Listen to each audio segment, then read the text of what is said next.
Preposition eight का प्रयोग short time दिखाना हो के लिए भी किया जा सकता है। पार्ट 4। अब शॉर्ट टाइम वाले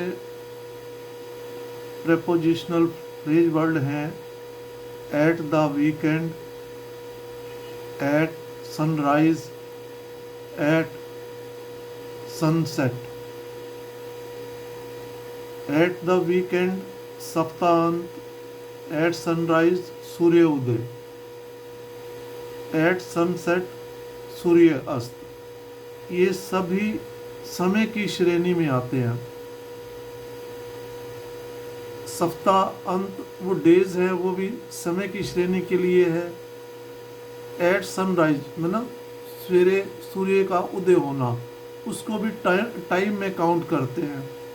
एट सनसेट सूर्य का अस्त होना, शाम को जो सूर्य अस्त होता है, तो वो समय में ही काउंट होते हैं।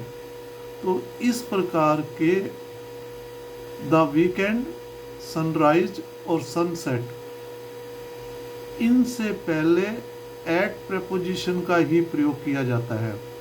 ये एक प्रकार से फिक्स है, ध्यान रहे। ये समय की ही श्रेणी में आते हैं, शॉर्ट टाइम है। और ये प्रेपोजिशनल फ्रेज हैं at the weekend, at sunrise, at sunset. तो समय की श्रेणी में जो भी आते हैं उनके साथ मोस्टली हम एट प्रेपोजिशन का प्रयोग करते हैं। जैसे क्लॉक टाइम के साथ एट प्रेपोजिशन का प्रयोग किया जाता है। शॉर्ट टाइम और शॉर्ट टाइम जैसे at the same time, at the moment, at that time, at this time, at present, at times मतलब कभी कभी। तो ये सभी समय से संबंधित है, इनके साथ हम एट प्रेपोजिशन का ही प्रयोग करते हैं। इसी प्रकार मील टाइम्स जैसे at breakfast time, at dinner, at lunch, at supper time, तो ये सारे समय की श्रेणी में आते हैं। इसी प्रकार at the weekend, at sunrise, at sunset, ये भी सब समय श्रेणी में आते हैं। इसी पर आधारित कुछ वाक्य बनाए जा रहे हैं जिनसे ये बिल्कुल स्पष्ट हो जाएगा। मैं आम तौर पर सप्ताह अंत में आराम करता हूँ। I usually relax at the weekends. भाई मैं हमेशा आमतौर पर सप्ताह अंत में आराम करता हूँ। यहाँ पर हमने एट द वीक एंड्स कहा है, ये ब्रिटिश इंग्लिश में एट लगाते हैं। आई usually relax on the weekends, ये अमेरिकन इंग्लिश में यूज़ करते हैं ऑन का। तो ये दोनों ठीक है।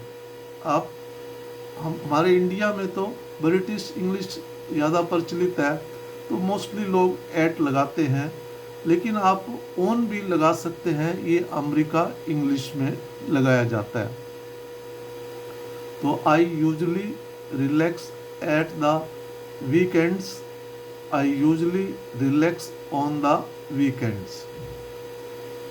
मैंने सप्ताह अंत में एक पूरी किताब पढ़ी। I read an entire book on the weekend. ये वाक्य पास्ट इंडेफिनिट टेंस का है, तो रीड की first form read, red, red, तो स्पेलिंग सेम है READ, लेकिन सेकंड फॉर्म के लिए इसको यहाँ पर हम रेड बोलेंगे। तो ये मैंने सप्ताह अंत में एक पूरी किताब पढ़ी, ये पास्ट इंडेफिनिट टेंस का है टेंस, तो इसलिए I read an entire book on the weekend. मैंने सप्ताह में एक पूरी किताब पढ़ी। पूरी किताब एंटायर, एंटायर को पूरी या पूर्ण भी इसका हिंदी अर्थ है, पूरी भी जब पूरा इसका हिंदी अर्थ है इंटायर बुक में ना, पूरी किताब। हम पिछले सप्ताह अंत समुद्र तट पर गए थे। We went to the beach last weekend. हम पिछले सप्ताह अंत में समुद्र तट पर गए थे। अब आप यहाँ कहेंगे कि यहाँ पर आपने एट प्रेपोजिशन क्यों नहीं लगाया। ये ध्यान रहे, जितने भी समय से संबंधित शब्द हैं, अगर उनके पहले last, next, this, that, every आ रहा है तो उससे पहले प्रेपोजिशन एट का प्रयोग नहीं किया जाएगा। किसी भी प्रेपोजिशन का प्रयोग नहीं किया जाएगा जिन शब्दों से पहले लास्ट, नेक्स्ट, दिस, दैट और एवरी आ जाए तो इनसे पहले प्रेपोजिशन का प्रयोग नहीं किया जाता। तो हम पिछले सप्ताह अंत समुद्र तट पर गए थे। We went to the beach last weekend. मैं पिछले सप्ताह अंत घर नहीं गया क्योंकि कुछ ऑफिस सहकर्मी मेरे पास रहने आए थे। I did not go home last weekend because some office colleagues came to stay. मैं हर सप्ताह अंत फुटबॉल खेलता हूँ। I play football every weekend. अब यहाँ पर एवरी आ गया, इसलिए इससे पहले प्रेपोजिशन एट का प्रयोग नहीं किया गया। मुझे लगता है कि मैं अगले सप्ताह अंत समुद्र तट पर जाऊंगा। I think I will go to the beach next weekend। मतलब अगले सप्ताह। यहाँ भी एट प्रेपोजिशन का प्रयोग हम नहीं करेंगे।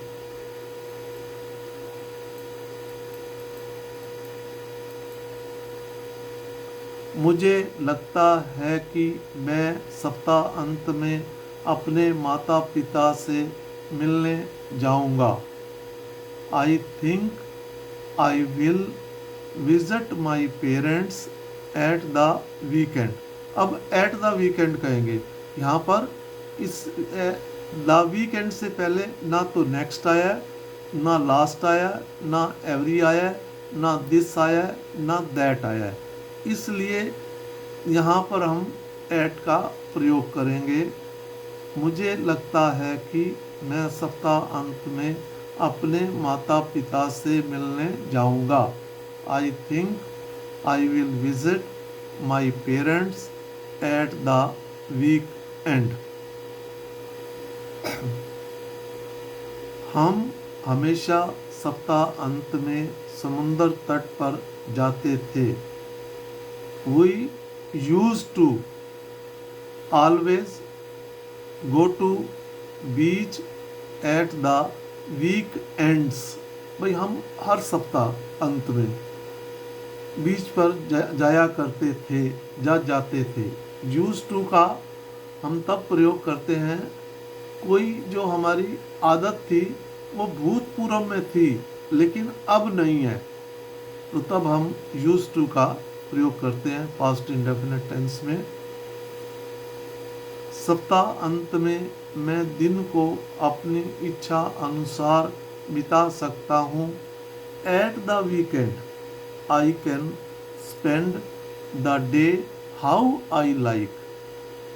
सप्ताह अंत में मैं दिन को अपनी इच्छा अनुसार बिता सकता हूँ। जब मैं छात्र था तो एक रेस्तरां में अंशकालिक नौकरी करता था। When I was a student, I had a part-time job in a restaurant। मैं केवल सप्ताह अंत में ही काम करता था। I only worked eight weekends. मैं केवल सप्ताह अंत में ही काम करता था।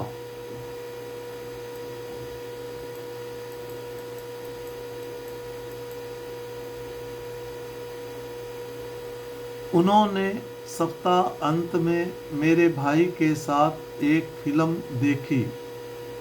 दे watched a film with my brother at the weekend. Rahul सूर्य उदय के समय जागता है। Rahul wakes up at sunrise. Sunrise जब सुबह सुबह सूर्य निकलता है, उसकी लाल लाल किरणें नीचे धरती पर आती हैं, तो वो सुबह का टाइम होता है।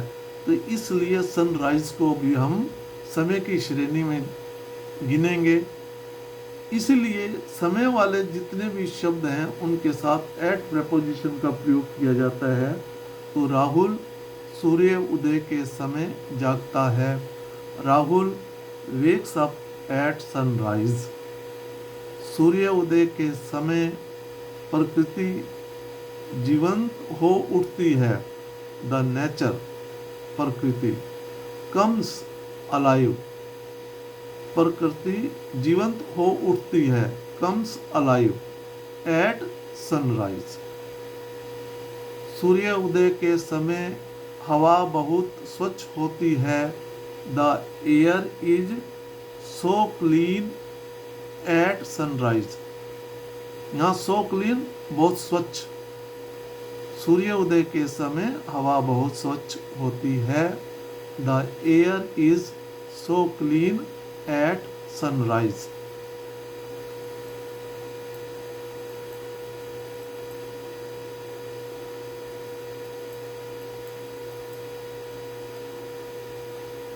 सूर्य उदय के समय पक्षी चहचहाते हैं। जब सूर्य की किरणें निकल रही होती हैं, लालिमा दिखाई देती है, तो जो पक्षी है ना, वो चहचहाते हैं, अपनी मीठी मीठी वाणी निकालते हैं। बर्ड्स चर्प, चहचहाते हैं। एट सनराइज, सूर्य उदय के समय पक्षी चहचहाते हैं। वह सूर्य उदय के समय मिलेगी। She will meet at sunrise.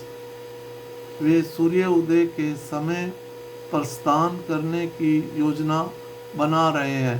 प्रस्थान मीन कहीं से वो निकलना है, जाने के लिए योजना बना रहे हैं। They are planning to leave at sunrise, मतलब सूर्य उदय के समय प्रस्थान करने की योजना बना रहे हैं। They are planning to leave at sunrise. मैं कभी कभी सूर्योदय के समय उठता हूँ और व्यायाम करता हूँ। I sometimes get up at sunrise and do exercise.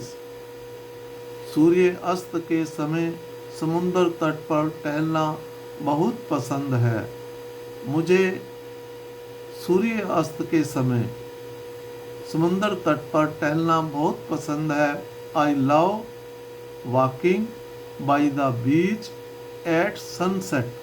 अब पहले हम सूर्य उदय कह रहे थे, अब सनसेट मीन सूर्य का अस्त होना। शाम को धीमी धीमी लालिमा जाती जाती है नीचे, और सूर्य जब अस्त होना शुरू हो जाता है, उस टाइम एक बहुत अच्छा नज़ारा होता है। तो सनसेट भी जो है एक टाइम में, शाम के में काउंट होता है। तो इसलिए ये समय की श्रेणी में सनसेट आता है, इसलिए इसके साथ एट प्रपोजिशन का प्रयोग किया गया है। मुझे सूर्य अस्त के समय समुद्र तट पर टहलना बहुत पसंद है।